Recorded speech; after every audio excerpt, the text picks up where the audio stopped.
welcoming Greg Jackson here to MMA Oddsbreaker. Obviously, we spent some time in New Orleans together on a Spike TV show. That's how we became friends.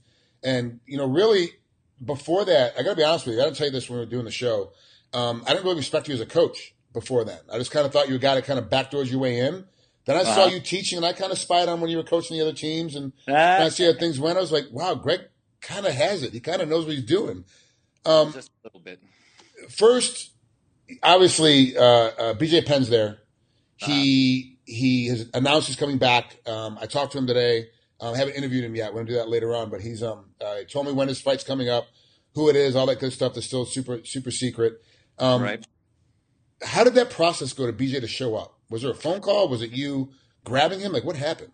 He called me right around Christmas time. I was at my little brother's in Nashville, just kind of hanging out with the family. And he called me and said, I'm thinking about making a comeback, which I thought was a great idea. I think he's still got some years left in him, and I think he can do it. So I was all in.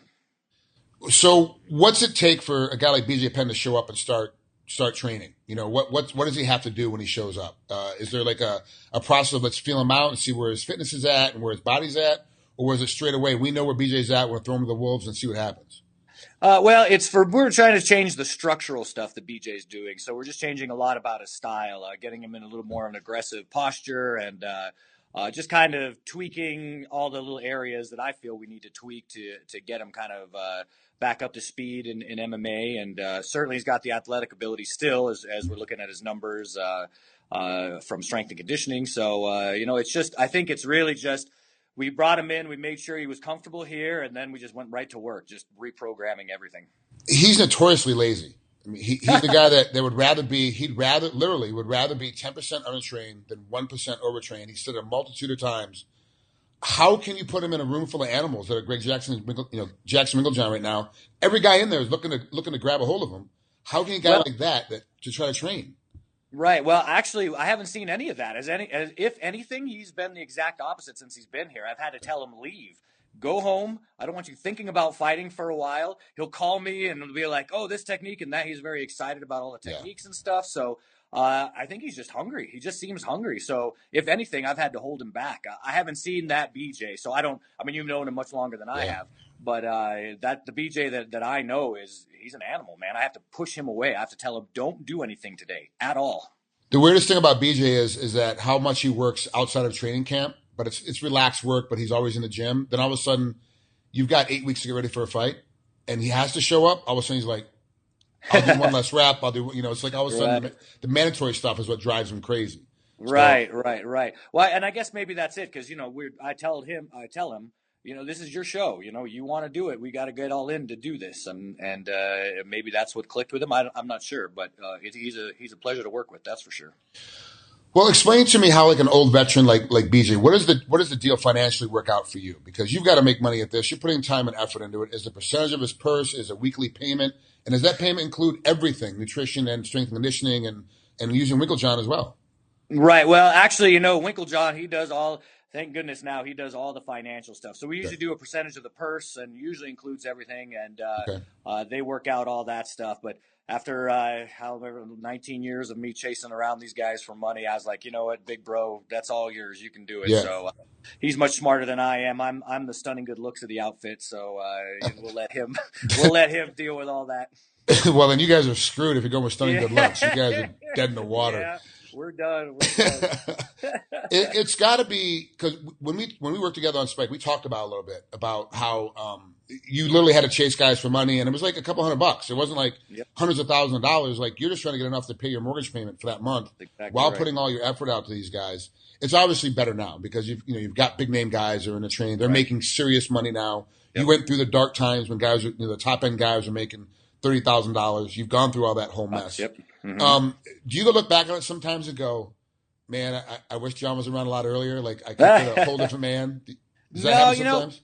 No, just because I love it so much. Honestly, I'm an idiot, and I always thought MMA was never going to be big. I always thought we'd just be in a shack somewhere until that Ultimate Fighter came out, and when Diego won it, I thought, and I didn't even want him to do the show. I was like, that show's what the stupid reality TV, and there I am with me and you all these years later on it, right? But I never thought it would be anything. So I just thought I'd be happy living in a shack doing the art.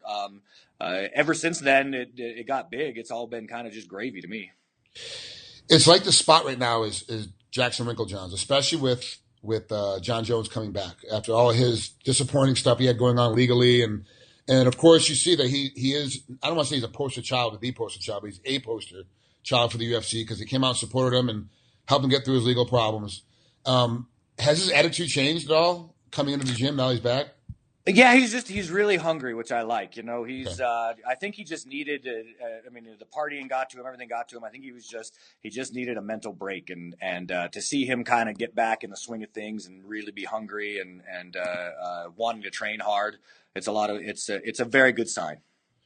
So, how long do you think before is he immediate title contention? Right now, he walked in, he started doing reps. You're like, oh yeah, you're 8 weeks away from being in a title hunt again, or is it one of those? Okay, you took a little bit too much time off. You're a little bit bigger. We've all seen the photos. He's obviously much more jacked. It's like you're going to need 10 weeks now or 12 weeks to get ready for that title fight. Yeah, for me, it's not so much the time. Is more the technique. Like, can I get him sharp again? Okay. I think if we had to do it in 8 weeks, we could. If we have to do it in 12, we can. But yeah, I'd like to get a little bit of that rust off him and make sure that he's flowing well. It happens at every gym around the country. The guy walks in, he hasn't done anything at all ever, and he's like, "Oh yeah, I'll be in the UFC in a year, and in 2 years I'll be the champ." You know, do you still get a lot of that at your place too, even though you have so many animals in there? We do. There's still a lot. You know, I always say they're the cage fighting to get the attention. You know what I mean? Like, they want to tell all the girls at the bar, I'm a professional cage fighter. We still have some of those guys, not very many, but I think that'll never go away. Like you said, it's every gym, regardless. It just attracts that.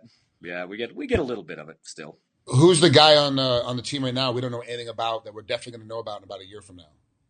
We've got a lot of Russians, a lot of Dagestanis, some Chechens, and man, they're killers. I got a whole group of them that are just, man, their wrestling is crazy and their kickboxing's crazy, and I watch them and I'm like, how are they even doing that? And it's pretty cool. It's pretty cool. Yeah, their attitudes over there are amazingly different, and it's a different lifestyle of upbringing. Like, it's automatic kickboxing, boxing, and wrestling are part of the culture. So there's no choice but to learn it. Even if you don't want to be a wrestler, you're still learning how to wrestle. And that's their whole attitude. When I was over there, it reminded me of where I grew up here in Albuquerque in the South Valley. Everybody just wants to fight you all the time. So like, they drive by, everybody's looking at you a long time. So I was like, oh, I know this place. This is, you know what I mean? But it's that machismo attitude that they have there too. So not only are they getting all the technical stuff, but they love to fight. They love it. Any problems with the language barrier? No, not usually. Nice thing about fighting is it's kind of universal. You know, if you want to throw a punch from there to there, you can pretty well pantomime it. If it took any kind of intellectual capacity, I couldn't do it anyway. So it's just, you show them what to do, and you talk in your limited Russian and their limited English, and we get by.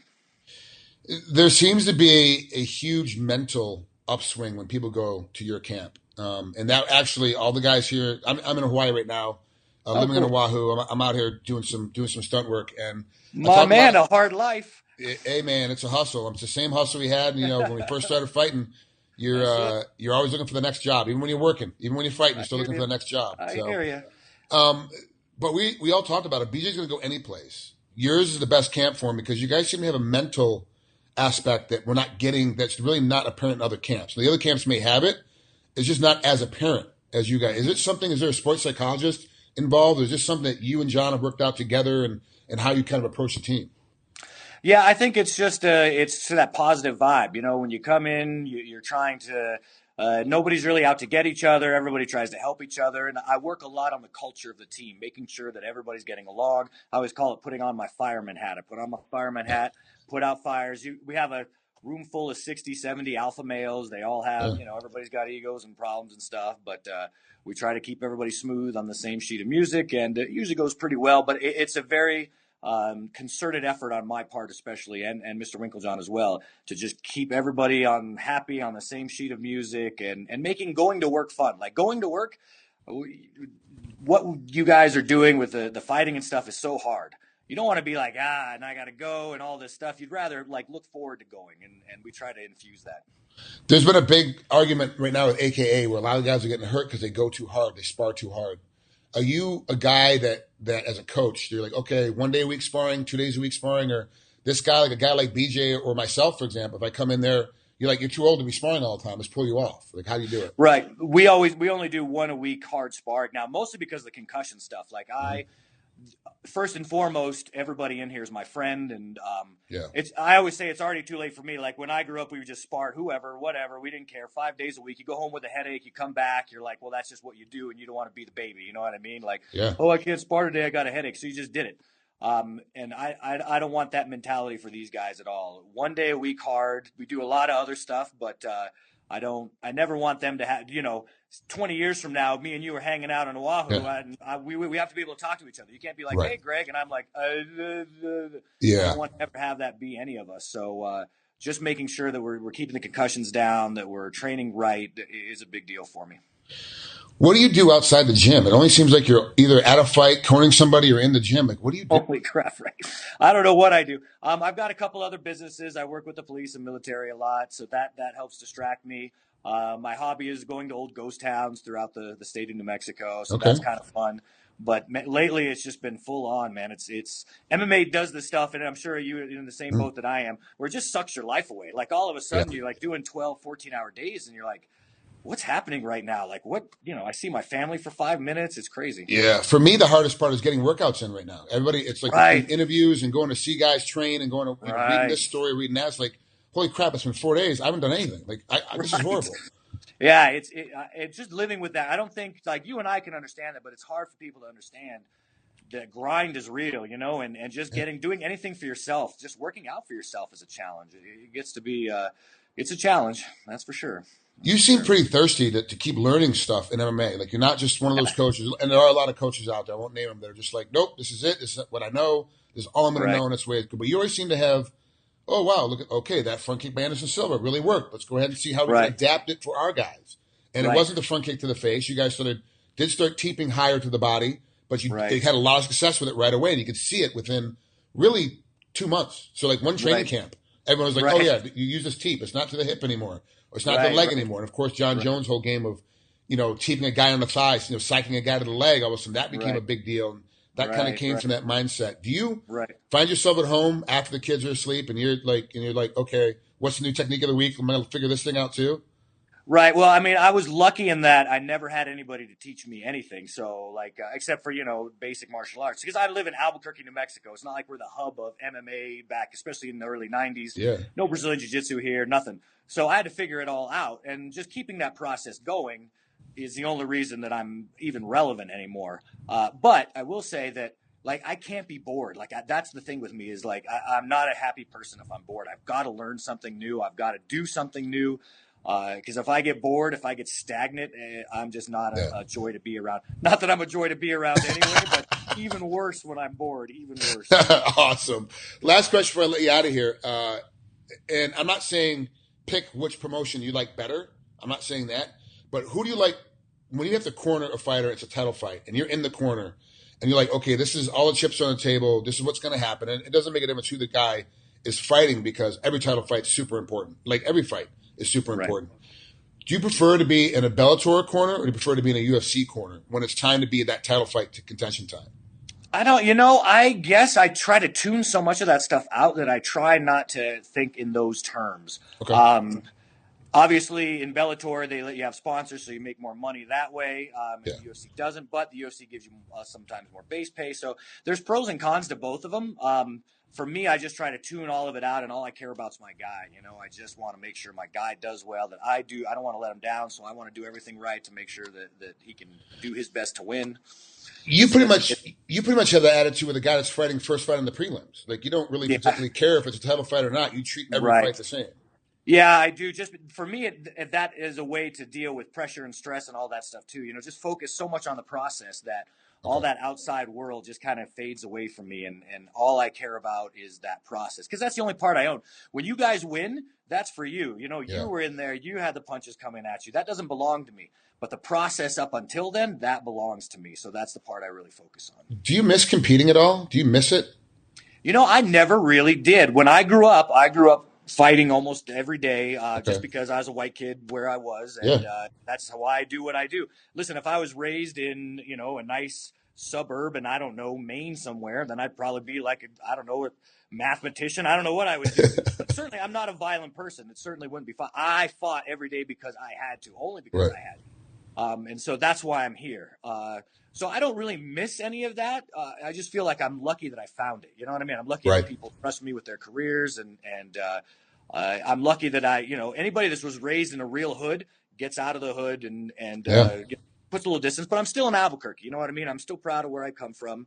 I'm glad that I had a little distance from that, just emotionally. But Yeah. it's something that it gave me the gift of. I met the best people in the world. I mean, I have great friends like you. It's given me a lot of gifts. So I don't really miss that burn, that fire. Yeah. I still love to train every day, but I just try to take the lucky and positive parts of it. What do you think about all these old guys coming out of retirement to try to start fighting again? Not BJ, but the other cats, and they're going to, they're all going over to Bellator, and like, hey, we're gonna, the Hall of Famers are coming back into fight in their 50s. Right. Like, at what point are you like, I get it, fighting, obviously Couture Right. fought in his late 40s, but Right. at some point you got to kind of go, you're an idiot, stop it. Like, I wish that they could find something. You're a great example. Like now you're in movies and you're being successful doing all that stuff. I wish they could find something that they would find as passionate as they were about fighting. I think you're a great example of that. Now you were a great fighter, top tier all the way, and now you're moving into stunt work and movies and stuff, and yeah, you're going to be great at that. And I wish that people would see that from you and go, oh, that's something I would want to do, or whatever it is. I want to do bicycle racing. I don't give a shit, but yeah. go after it. You know what I mean? Go after it with that same zeal. Just don't get punched in the head anymore. Like those of us that have been punched in the head our whole lives, we're good. The only thing I really miss from fighting is the roar of the crowd when you walk inside that cage. Yeah, When Big John McCarthy asks you, you ready? Let's get it on. He slaps his right. hands You and the got doors that. are locked. Yeah. You're like, man, I miss that roar of the crowd. But really, other than that, I don't miss the headaches. I don't miss the knee pains. I don't miss the elbows getting torn out. Like, I don't blame you, none bro. of that. Yeah, none I of don't that. blame you at all. Well, Greg, thanks so much for coming on here, man. I appreciate it. I know you're Anytime. super, super busy. No worries. Are you, well, shoot, New Jersey's this weekend. Are you heading to New Jersey? No, I actually don't have anybody till Okay. we've got all the people in Philly. So yeah, I have like Oh, a week or wow. two off. I don't even know what to do with myself.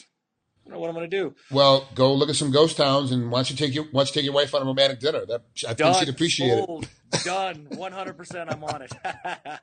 All right, Greg. Thanks so much, buddy. We'll talk again soon. Have fun. All right. Take care. Thanks, brother.